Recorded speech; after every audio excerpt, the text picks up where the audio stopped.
Hey, pumpkin head. You're almost mommy here.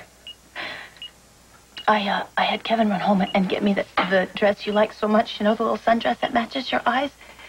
And I got him to bring me the butterfly earrings that you love so much.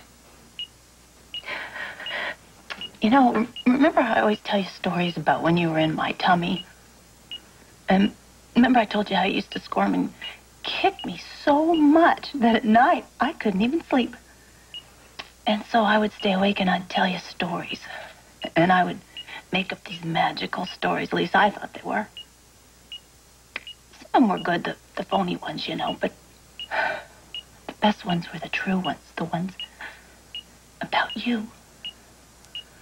Because I knew that when you were in my tummy, you could hear me, just like I know that you can hear me and feel everything I'm saying to you. I love you, Serena.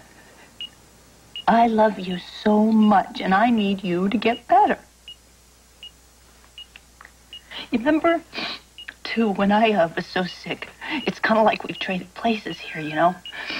I was in a bed just like this, and you made me get better.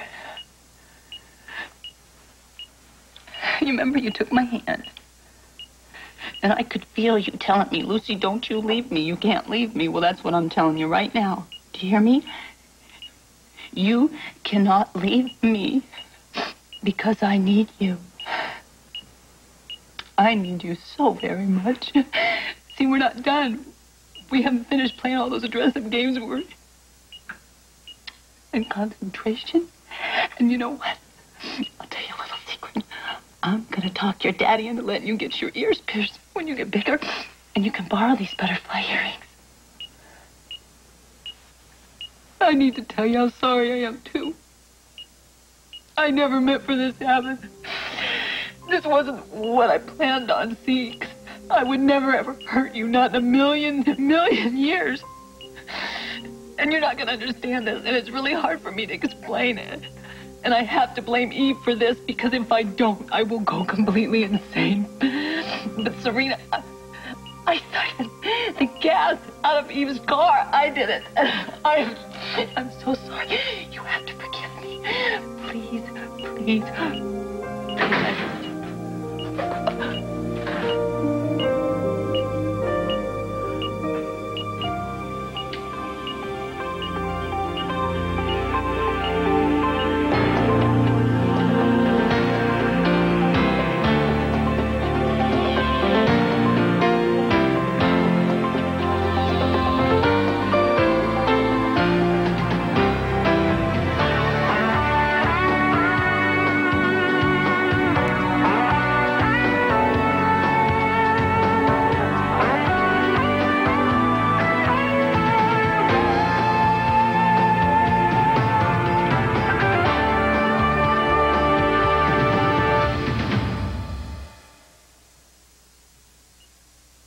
I was just telling her how sorry I was that this happened, you know, and to forgive me for not being there, you know. It's okay, Lucy. Serena knows how sorry everybody is. I'm just glad you're here. I tell them little stories to try and cheer her up, but I think just hearing your voice is the best thing right now. Thank you, Val. I think that's probably the nicest thing I've ever heard you say to me. Let's go outside, okay? Serena, everybody's pulling for you.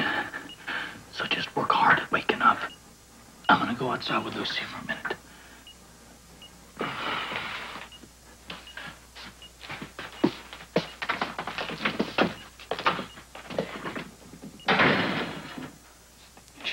Fighting so hard in there.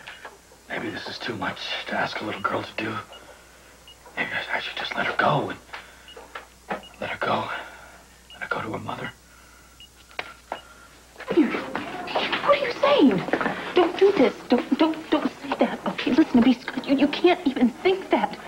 We have to stay positive. She can hear us. We have to encourage her as much as we can. Do you hear me? Lucy, Ellen told me. The longer that she's unconscious, the worse things can get. No, you doctors don't know anything. If she was leaving us, I would feel it. I know her presence is with us. She is not going anywhere. But there's one more thing. Her eyes are damaged. No, they don't know until the ophthalmologist gets in there and does some tests, but there's a possibility. She's gonna be blind. No, I don't believe that. I refuse to believe that. She's gonna be fine. Do you hear me? She is gonna be fine. And she's gonna wake up, and she's gonna look right at us, and she's gonna demand one of those little ridiculous corn dogs you always give her. You tell the kitchen here to get a corn dog for her. Do you hear me? You tell them. Oh, she's gonna be fine. She's gonna be fine. She's gonna be fine.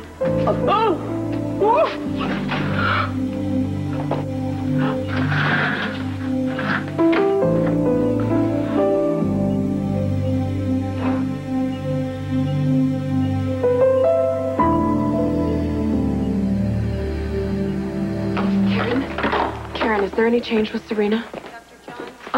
I just talked to the nurse. Her vitals are still the same. She's unconscious. God, this waiting. This waiting is unbearable. I wish there was something I could do to help. I just wish this had never happened. Oh, no, Karen. Oh, Karen, you gotta believe me.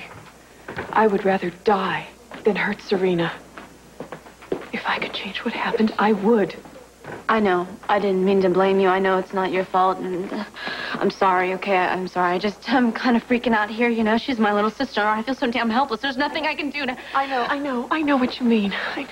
Joe.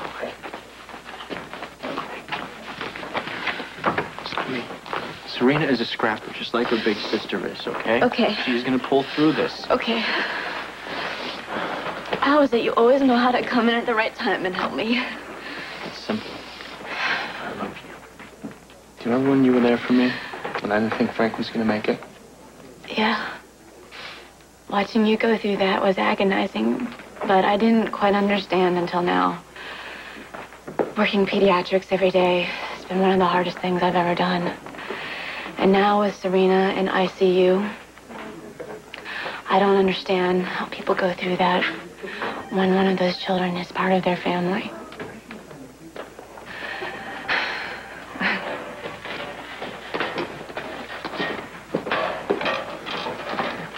Hey, Dr. Karen. Dr. Joe. Hey, Neil. I heard Serena was hurt. Is she gonna be okay? Yeah, we hope so. Karen, I am so sorry. Serena's a wonderful little girl. Maybe I could cheer her up. Can I see her? That's a great idea, but she's asleep right now. I always liked it when I have visitors. Even when I am too tired to say anything. No, I'm sure Serena feels the same way, but she doesn't look so good right now. So maybe now's not the best time. I've seen a lot of sick kids, Dr. Joe. I'm used to it. You know what? That's a great idea. And you're a great friend, so, well, why don't we go see how she's doing? Come on. Okay? I'll wait for you here.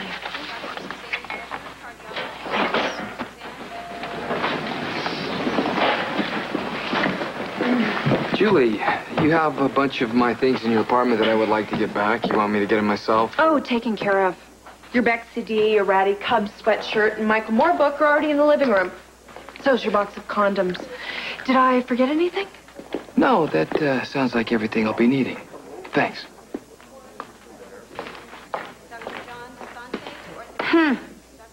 The condoms, too? What are you gonna do, make balloon animals? Very funny. Well, it sounds like someone's been kicked to the curb. You'll need a hobby to get you through those cold, lonely nights.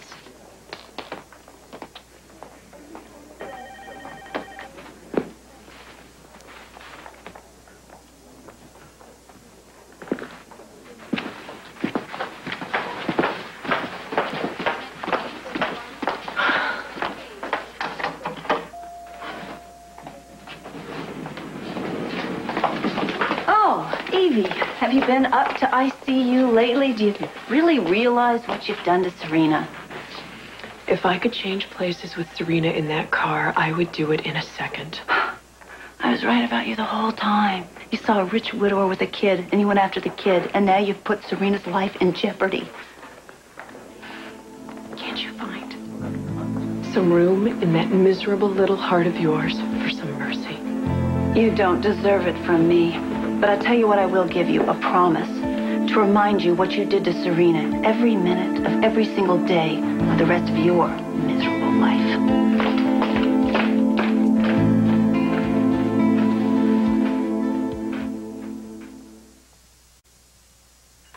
Excuse me, children aren't allowed.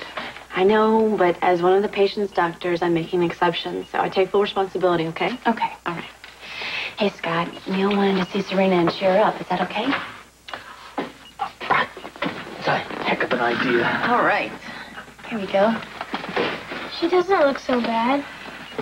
Hey, Serena. Neil's here to see you, sweetie. Seems kind of funny, huh? Me visiting you? When you start feeling better, I'll show you the ropes, and we'll have fun. What you got, a little picnic there? It's a present.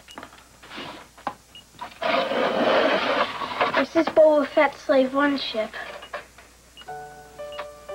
Dr. Karen and Dr. Joe made it for me. Helped me get better. Like magic. Now it can help you, too. Hey, thanks a lot for bringing your magic in. Don't be sad.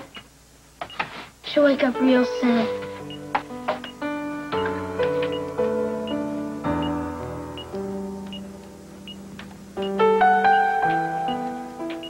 How's she doing? Still unconscious. Hey, the lab just dropped off these reports on the Rodriguez kid. No rush, but I'd appreciate a second opinion. Look, I want to get a chance. Thanks. Hi, Julie. Running into you twice in one day. I'm a lucky man. Has there been any change in Serena's condition? No. Will you give Karen my best and let her know that I'm praying for Serena? I will. Thank you. Okay, take care. So you want to tell me what's going on with you two? She barely even talked to you. She's sore because I dumped her. You guys broke up. Free at last, free at last. Without so much as a backwards glance, apparently. Yeah, I am not going to waste my good looks and charm on somebody who brings me down. So does this mean Julie's going to move out? No, she's sticking around while she looks for a place. So it's going to be like World War III at the house. Better strap on your helmet. Joe, I wanted to thank you for letting Neil visit Serena. It does him as much good as her. Well, I'm happy to do anything to make those kids happy. Excuse me, I have a patient I need to see. Bye. You know, Courtney, for somebody who is a real pain in the neck, you actually seem like a decent mother. Oh, is Frankie cranky because the pretty doctor dumped him? Well, I know a place that sells inflatable dolls, if you're interested. Oh, well, that figures because you are an expert at blowing hot air.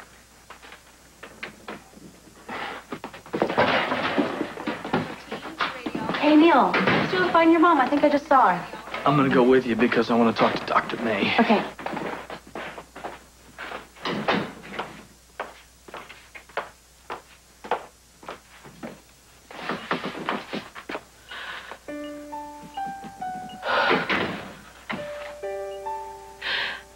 Hi, girlfriend. You sure are popular, you know that? 'Cause every time I've come by to see you, there's so many people around here. It's like there's a party going on.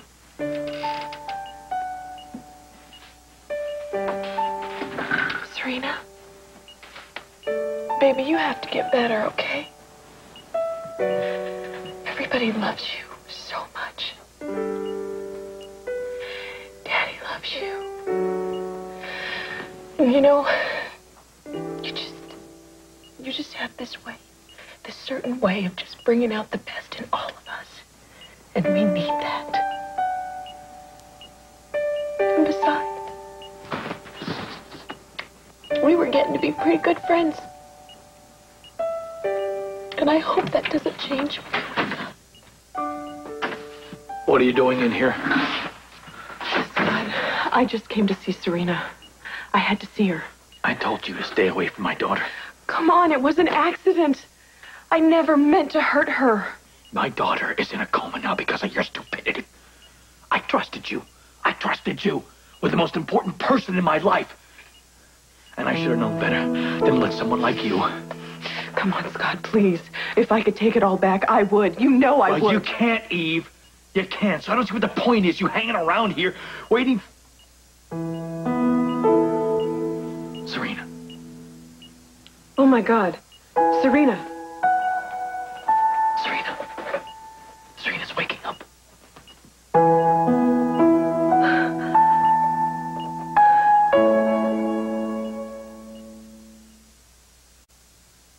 She's waking up. Has she said anything yet? No. She just moved her hand. That's why I just called for help. Her vitals are fine. Come on, honey. Time to rise and shine, sweetie. Come on, Serena. Come on, wake up. Wake up. Can you hear me? Daddy. Oh, baby. Baby, you're awake. I missed you. You've been sleeping for a long time. Why? Why can't I see you? What happened? Serena, you had an accident. What kind of accident? It was a car accident. But you're okay. You're here at General Hospital. And these bandages are just on you so that your eyes can just rest for a while. What about Eve? She was in the car with me, wasn't she? She's okay. She's okay. Now you just concentrate on getting better and getting these bandages off so we can get you home. All right? Daddy, is it daytime? Yeah. Yeah, it is. It seems like nighttime. Maybe if you hold my hand, it won't seem so dark. I'll hold your hand. For as long as you want.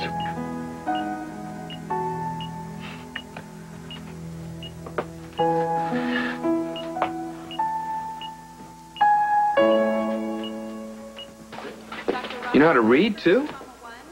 And I don't even move my lips.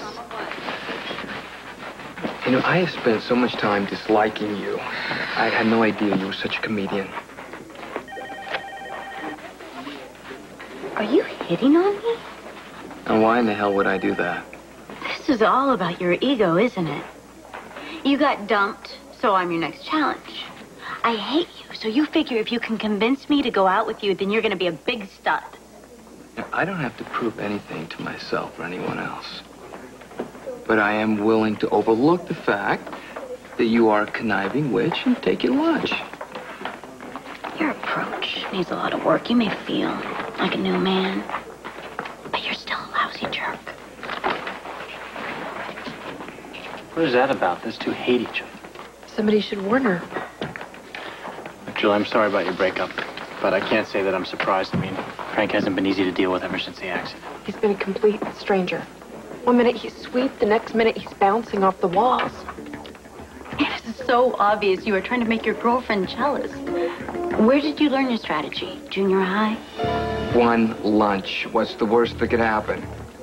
Well, indigestion, for starters. I'll bring the Pepto-Bismol.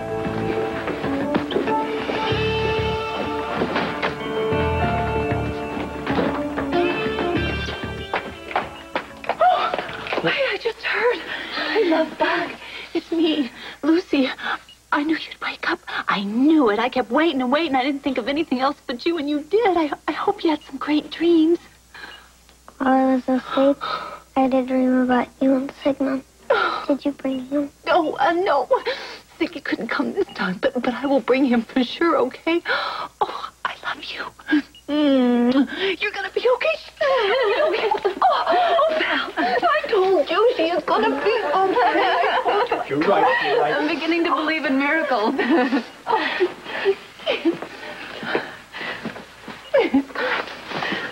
Can I talk to you outside?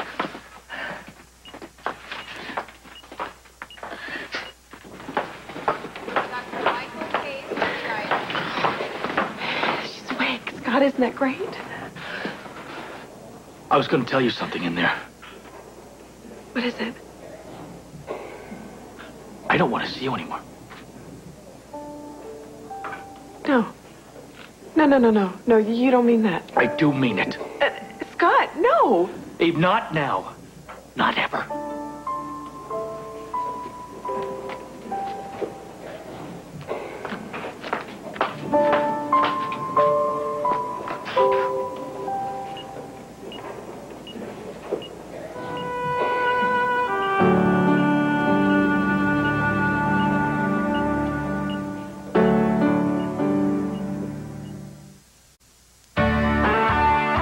This is Kevin Newman. Tomorrow, Liv Tyler, Ben Affleck's love interest in Armageddon, joins us. Plus, think your child is safe in your backyard? Think again. What every parent should know tomorrow on Good Morning America.